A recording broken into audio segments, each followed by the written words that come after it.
जैसे ही मैं घर से भागी, 1.5-2 साल में मैं एक फिल्म स्टार थी, एक ड्रग एडिक्ट थी।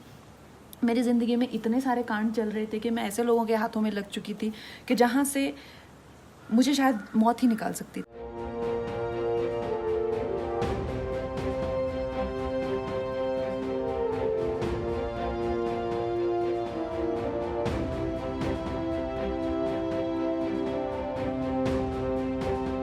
पंद्रह 16 साल की थी जब मैं घर से भाग गई थी।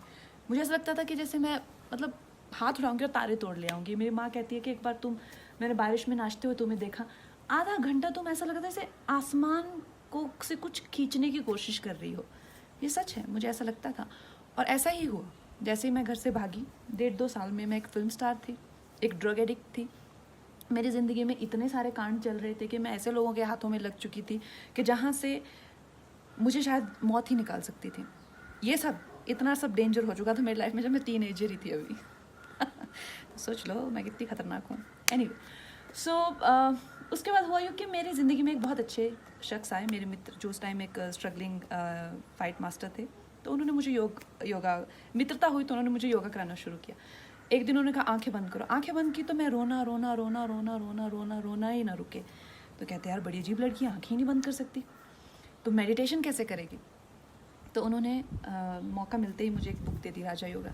तो उस बुक में प्रोसेसेस हैं बहुत सारे, बहुत अच्छे, और मैंने विवेकानंद जी को अपना गुरु मान लिया।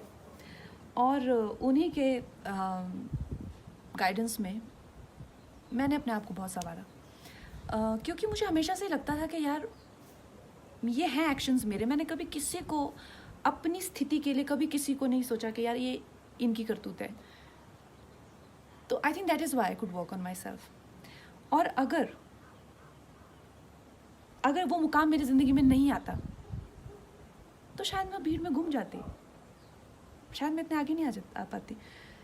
जो मैंने अपनी विल पावर को डेवलप किया है, अपने इंटेलेक्ट को शार्प किया है, जो मैंने अपने टैलेंट को संवारा है, जिस तरह से मैंने अपनी ज़िंदगी को संवारा, अपनी इमोशनल हेल्थ को रखा हुआ है, जिस तरह से मैंने अपनी फैमिली हेल्थ को रखा हुआ है, अपने इन्वायरमेंट को रखा हुआ, ये तो मैं कर ही नहीं पाती। तो नामुमकिन ही नहीं था मेरे लिए अगर मुझे स्पिरिचुअल गाइडेंस नहीं मिली होती, गुरुओं का आशीर्वाद नहीं मिला होता। तो इस मुकाम की बड़ी अहमियत है। और जो प्रोसेस मैंने किया था, ब्रह्मचर्य का मैंने सहारा लिया था 2-2.5 साल। उस टाइम पे मैंने एक फ़िल्म की थी फैशन, और मेरी एक बहुत अच्छी मित्र थी अश्विनी देशमुख, आजकल उनसे बात नहीं होती है, पर वो उस टाइम मुंबई मिरर की जर्नलिस्ट थी।